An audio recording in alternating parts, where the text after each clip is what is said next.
So the last play that I'm going to talk about today is called Maple and Vine by Jordan Harrison. And some of you may have heard of this play for a couple years now, maybe 2 years or so. It's a co-commission between Actors Theatre of Louisville and Berkeley Repertory Theatre. It is by Jordan Harrison, and it's going to be directed by Annie Kaufman. So Jordan Harrison is someone, as Mark mentioned, this will be his fourth Humana Festival. He likes to say that we were his debutante ball and his homecoming dance. We first did a play of his, a short play, 10-minute play of his in 2003 called Fit for Feet. And then the following year we did his play Kid Simple, which was in this space about the inventrix who created a machine that amplified sound that was then stolen, and then there was no sound. And then he also was here in 2006 for a play called Act a Lady, which is over in the Pamela Brown. So this play started actually with Annie Kaufman, who's a member of the Civilians, previously mentioned, play about the Simpsons. And the Civilians, as I think many of you know, do interview-based, documentary-oriented theater. And Annie is a director and had been working with them for a while, and she had this experience.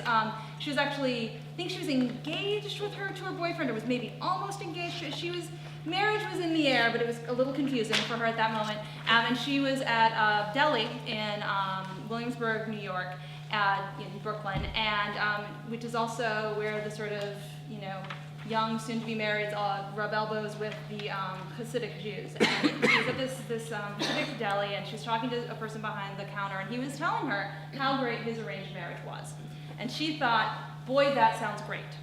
Boy, I think if I lived in a world where I had to worry about the decisions I was making a little bit less, I would probably enjoy somebody else's decisions for me a little bit more. And so she got obsessed with people who left the modern world, and she belonging to this theater company, went to this theater company and said, I think we should do some interviews with people who've chosen to leave the modern world for whatever reason. So they interviewed Earth Shippers, they interviewed the Amish, they interviewed people who are sort of weekend Civil War reenactors. And for a while they were working on a play that was a bunch of monologues, and she sort of felt like it wasn't coming together. She'd actually had this experience working with Jordan here at Actors, and came to Jordan and said, I have this project and hundreds of pages of research. Are you interested in making this a play with me? And so then they came to us into Berkeley, and we said, that sounds great. Well, first Jordan said it sounds great, and then they asked us, we said it sounds great. And the play has taken a couple forms, and the form that it currently is in actually includes almost none of the original interviews, but it's about the modern world and about this question: is there a world? Is there a way in which giving up freedom would actually give us happiness? So the play itself follows this couple, Katha and Ryu, who are, mid to late 30s, living in New York City, living the dream. She is a high-powered editor at Random House. He is sort of top of his field plastic surgeon, and they had, I feel like I can tell you this. You don't find out right at the beginning, but they actually about 6 months ago lost pregnancy, and relatively late term, somewhere in like late 20s, early 30s week-wise, like really late term. And Katha's they're both pretty upset about it. But sort of she's been thinking, and kind of they've been thinking that their life looks fine, but it's really not doing it for them. And then they meet this charismatic guy, Dean, who is a member of this thing called the Society for Dynamic Obsolescence, the SDO. And he is a member of this sort of, he's a reenactor, and they live in this community where it is always 1954. Always 1954. Every new year, it's 1954 again. And it's very complicated. They've got all sorts of people who are helping them with mimeograph machines. There's Ryu, if he comes, and he's really enterprising. He's Japanese American, so that suggests certain things about the life he'll be living. But he'll start off in the box factory. He'll be making boxes. He'll be working with his hands. It'll be great. And they ultimately decide that this sounds like it could be pretty good. Like they're going to give it a year and see how it turns out. So this is a story about the challenges of living in a world in which you live as if it is 1954, but you know it's not 1954, as a woman and as a Japanese American man. And it's about what they expect will be hard and what they don't expect will be great. And it also, at the same time as it's following them, it also follows Dean, the man who introduced them, Ellen, who you will hear from very shortly, his wife, and actually their friend, Roger. So it's about the sacrifices that Katha and Ryu have made and the sacrifices they discover that their neighbors have made. And it's a really interesting play. We've been working on it for a while. Did a reading of it out in Colorado earlier this year. And it's fabulous, and it's very exciting. And you are about to hear a monologue from Ellen. So the first act is sort of scene with Katha and Ryu, the unhappy couple in New York, and monologues from Dean and his wife Ellen talking about what life is going to be like in the Society for Dynamic Obsolescence. So this is actually the first we've really heard from Ellen in the play. Here are some things you've never heard of. Hummus, baba ganoush, falafel, focaccia, ciabatta, whole grain bread, portobello mushrooms, shiitake mushrooms, chipotle peppers, chipotle anything, Jamaican jerk, miso, sushi. That one is hard for me, but I do without. You'll do without too. Gruyere, Manchego, Parmigiano Reggiano. The Parmesan in a can is all right. No Kalamata olives, no pine nuts, no pesto, no lattes. That one can be hard for some. What you get is salt. You get pepper, mayonnaise, mustard. You get dried oregano, basil, paprika, if you want a little kick. Parmesan in a can. Psycho. It's a relief, the limitations. You'll find that it's a relief. It may be hard to maintain a vegetarian lifestyle.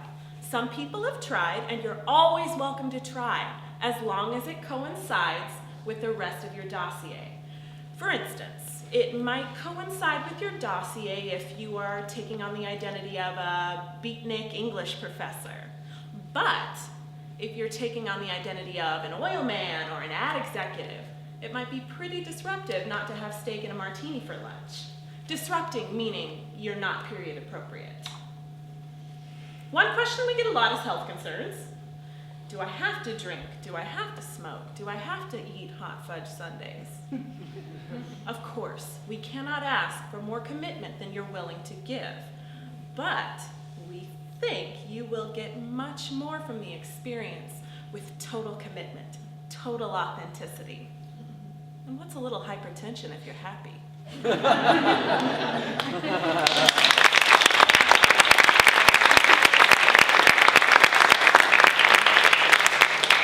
All right, so that's the lineup of our full-length plays. We'll also have a 10-minute play performed by Mark Bamuthi Joseph, who was here several years ago, and a few other surprises to come.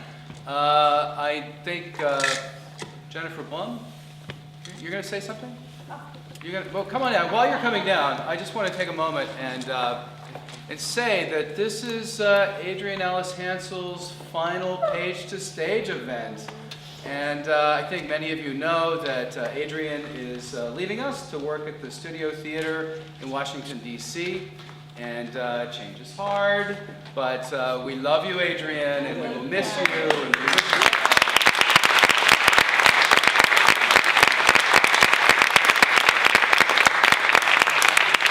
and the impact that you've had on this festival and on American playwrights over a long period of time is valued by everybody. So thank you and congratulations. Jennifer. Hi. I was asked to say a few words as someone who has experienced Page to Stage and done so for a number of years.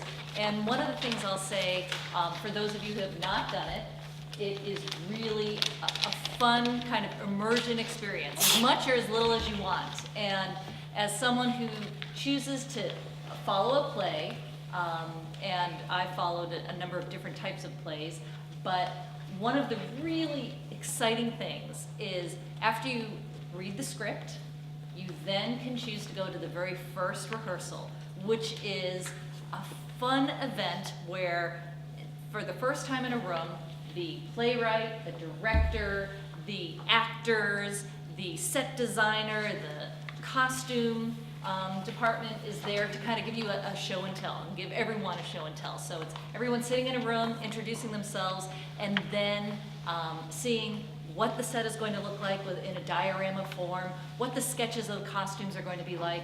The director will talk a bit about his or her thoughts for the play, and the playwright will speak a bit, and then the actors will read through the script. And as someone who has read through the play, you think, oh, okay, I kind of know what this is going to be like. And then every time this happens, when I go, it's like, I'm blown away by how much better it is when these actors read it for the first time, sitting around a table, and I think, you know, I thought I read it fine. It sounds so much better. And it's just a really great experience to see the very first time that everyone is in a room together, and you just get this creative energy, and you think, wow, this is the start of something. And then you have the opportunity to go for as in-depth or, you know, as superficial as you want to the opening night. And you can choose to go to the tech rehearsals and see what is going to happen with lighting and with sound, and so you kind of get all the elements, and you also see the evolution, because this is a new play, so what I read in a script isn't necessarily what's going to end up opening night. So it is just really kind of an exciting journey, and it gives you that extra inside knowledge of what's happened with the development of this play, to see it, you know, kind of from that very first meeting in the room until opening night. And so I would encourage those of you who haven't done it, it really is a fun and interesting and exciting experience. So I've loved it, you know, for the past few years where I've been able to choose a play to follow, and I would say, do it. It's so much fun.